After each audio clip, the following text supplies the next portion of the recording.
Praise the lord. Good morning. ఈరోజు దేవుని వాగ్దానం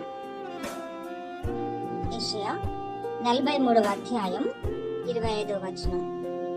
నేను నీ పాపములను జ్ఞాపకము చేసుకొనను. ఆమేన్.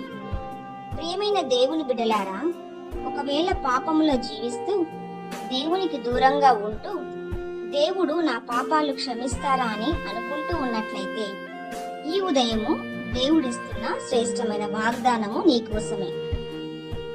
నేను నీ పాపాలను జ్ఞాపకము చేసుకున్నాను. మన పాపాల కొరకై పశ్చాత్తాపపడి కన్నీరు కార్చినట్లయితే తప్పక మన పాపాలను క్షమించి ఆయన రక్తంలో కడిగి మనలను నీతిమంతులుగా చేసే దేవుడు.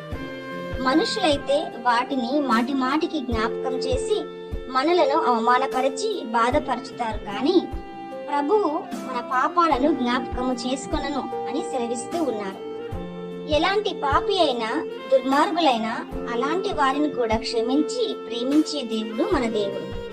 ఈ వాగ్దానము నా జీవితంలో నెరవేర్చబడును గాక. ప్రార్థన. తండ్రి, ఈ మాటలు వింటున్న వారి జీవితాలలో ఈ వాగ్దానము నెరవేర్చబడి వారి పాపాలను క్షమించి వారిని మీ రక్తంలో కడిగి పరిశుద్ధపరచండి. యేసు నామములో అడుగుతున్నాము తండ్రి. ఆమేన్. ఆమేన్.